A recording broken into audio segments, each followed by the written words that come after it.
Today on the MWHS Wildcat News.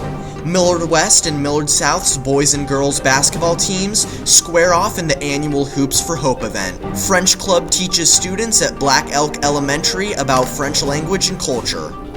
Before winter break, physics students worked on building windmills for one of their final projects of the semester. The theater department recaps their time at the Nebraska State Thespian Festival. And finally, students and faculty discuss their New Year's resolutions.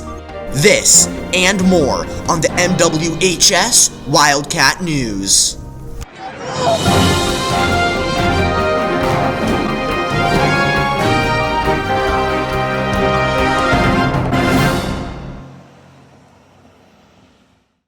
Good morning, everyone, and welcome back to the MWHS Wildcat News. Today is January 17th of 2020, and I'm your host, Edison Geiler. And I'm Caitlin Willard. We hope you had a relaxing winter break before the new semester began, and we're excited to kick off the new year with an excellent batch of stories.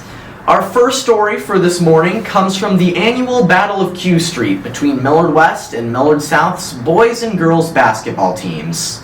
For the fourth straight year, Junior Class and Senior Class Board have put together the Hoops for Hope event to raise money for the American Cancer Society. The games took place last Friday, with the Patriots edging out both Wildcat teams. Assistant Sports Director Miguel Paredes and I give you a look inside the scoop of the event. On Friday, January 10th, both the boys and girls basketball teams traveled down to Millard South to play the Patriots. Although this game was already important as it was the Battle of Q Street, there was a bigger picture behind this rivalry. The junior and senior class boards planned this event, and both schools came together to raise money for the American Cancer Society. So we had to design the shirts, so we kind of figured out what we wanted to do for that, and then we thought it'd be really cool to do the beads so that for the blackout, everyone can participate if you don't buy the colorful Hoops for Hope shirt. And then the beads are a really cool way to represent all the cancers when everyone can still participate in the theme. It's really important to support your community, especially when you live in a city and you go to a school where you have so many people where you can help out, and especially with so many people that know kids with cancer and adults with cancer, it's really cool to do things like this. Millard West Junior Class Board combined with the Senior Class Board earlier in the year to plan the Hoops for Hope campaign, and it was there where they discussed the logistics of the event and how to maximize sales.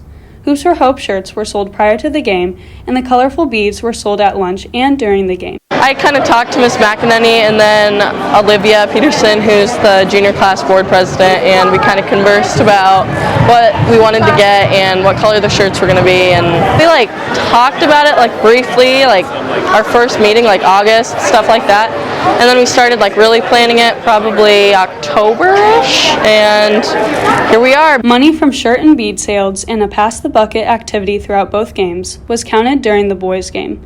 Overall, both schools raised over $900 to donate. A check was presented at halftime. From there, the American Cancer Society divides the money to ensure it is used in the most helpful ways. If you look at a breakdown of where this money goes, it is incredible the way they use even $50 to support new cancer patients, whether it's a wig or it's one-on-one support or whether it's just a free ride to cancer treatment. So every little bit matters, but it's so fulfilling to know that we can donate so much. Many attendees of the game knew someone who is or had been affected by cancer. For them, this game held a special meaning as it was raising money for cancer patients in need. My grandma just actually beat breast cancer. I think seeing all the people that come to events like these and all the money that's being raised gives me kind of hope for the future. Both schools put in many hours and meetings coordinating Hoops for Hope. Their diligence paid off as the game was a success and lots of money was raised. It is so cool. Our students, our guys and girls do such an awesome job. Just getting the word out to buy shirts, to buy beads. It's hard this time of year when everyone's spending so much money on other things to spend more money, but I think when people understand the incredible cause and what our money goes towards, it is so cool to see it all come together. This has been Miguel Paredes and Caitlin Willard signing off for the MWHS Wildcat News. The French Club has been visiting different Millard elementary schools throughout the year, tutoring students of different grade levels. On January 9th, they went to Black Elk Elementary to do some activities with the school students. Staff reporters Dana Summers and Jenna Reynolds cover the event.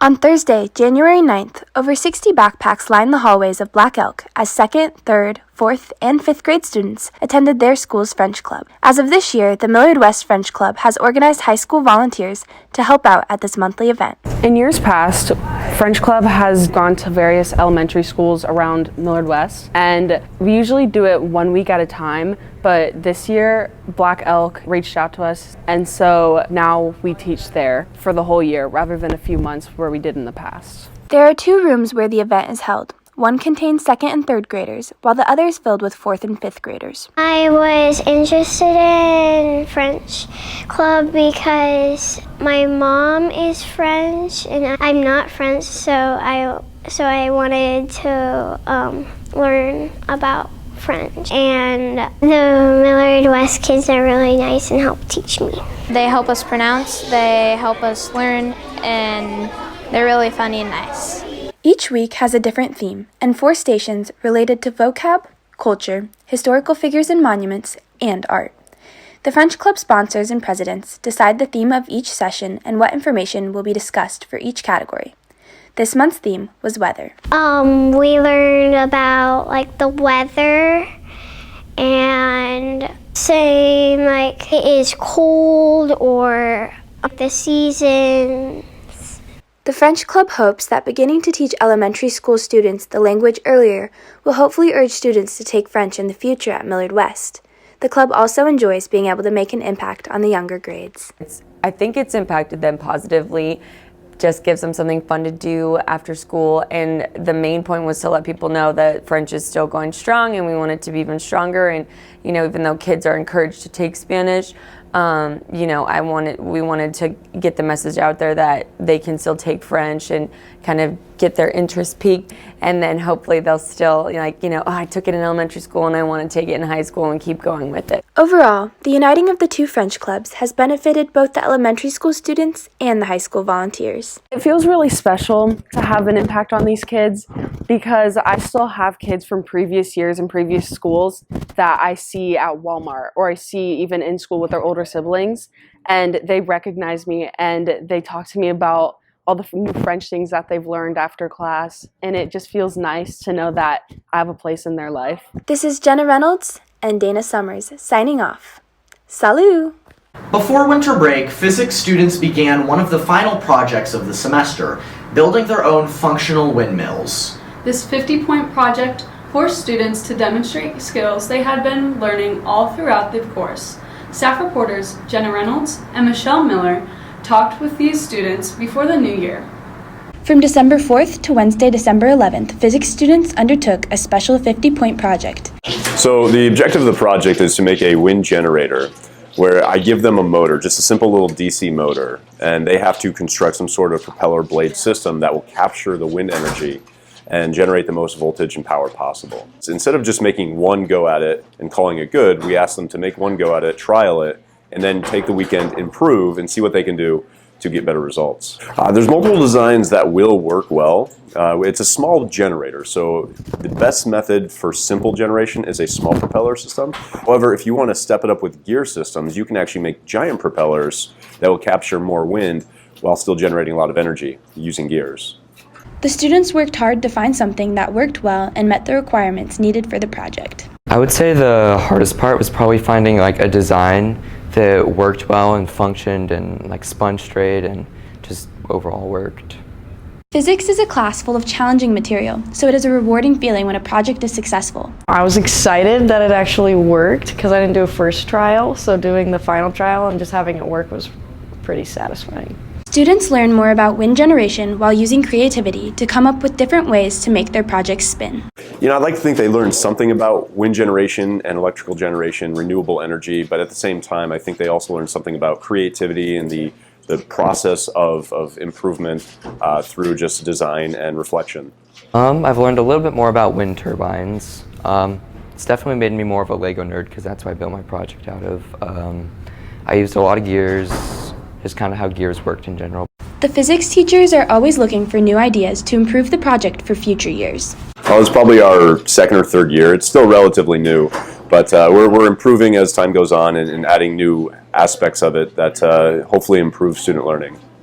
Overall, the physics project is a chance to let students get creatively involved in their learning. This has been Michelle Miller and Jenna Reynolds for the MWHS Wildcat News. To kick off 2020, the Millard West Theater Department traveled to downtown Omaha for 3 days to take part in the Nebraska State Thespian Festival.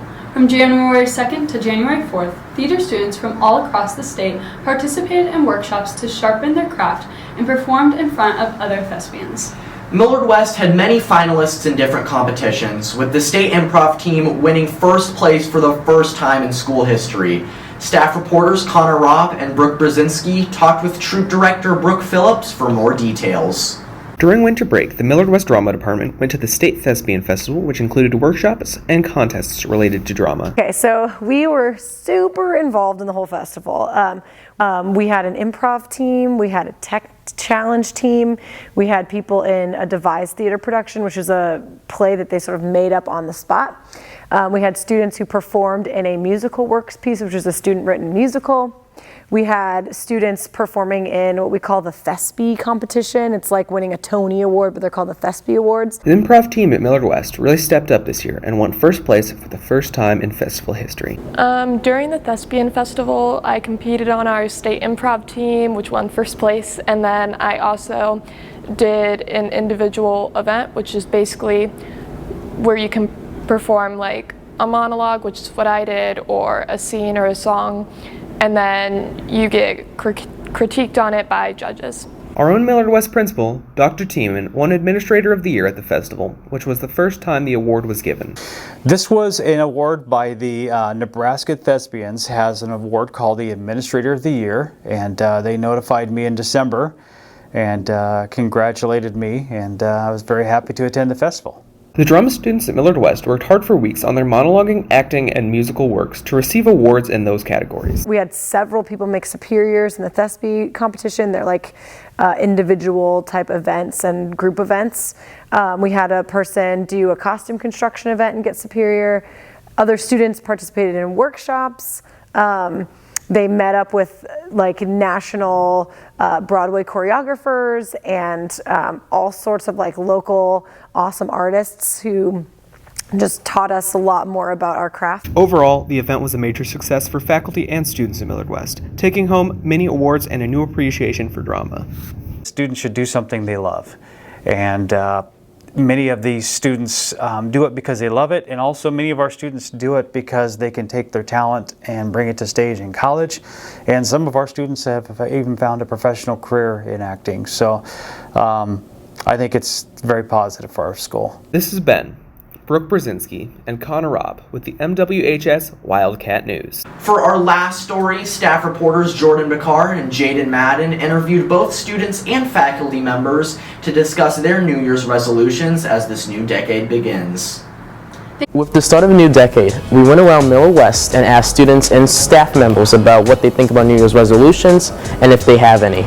So let's get right on to it. My New Year's resolutions are to get good grades and make new friends. Just to do well in school, get good grades. To graduate high school. To get better grades and no procrastinating. My New Year's resolution is to go to the gym more because I want to get bigger arms. Probably cutting off fake friends. I want to learn every single student's name in this building. That's kind of the goal. So if I have no idea who you are, please come talk to me, say hi. I'm Mr. Jameson, but I'd like to meet you. Mine is to not get in any more car accidents because I've gotten into this week. Mine is to graduate. And make it to college. Yes. Well, my New Year's resolution is to lose 100 pounds by the next year because as an adult, 40 years old, I'd really like to be able to see my toes. I feel like people have New Year's resolutions to kind of like make a change, I guess, to themselves and make it on a better note into a new year. They have a goal to look forward to. I think the purpose is so they can refresh or restart since it's a new year, so to make themselves better people. All people want to improve, so But that's why people want to have New Year's resolutions. I think people have New Year's resolutions because they screwed up the year before, so they're trying to do it again. Let's see how many students and staff members can actually retain their New Year's resolution, and I wish them all success and hopefully they achieve their goals. Thank you for tuning in to this week's edition of the MWHS Wildcat News. Make sure to follow us on all of our social media platforms, so check us out on Twitter at MWHS Catalyst and our Instagram at MWHS.Catalyst. For all of the content we've produced this year and in previous years, you can visit our website at www.MillardWestCatalyst.com. And one last thing before we go, Senora Kraska's honor Spanish classes are preparing a Miracle Minute to donate money to Puerto Rico for people who don't have good food to eat after the earthquakes. All money will be donated to the World Central Kitchen, so make sure to bring money next week for this Miracle Minute. See you later, Wildcats!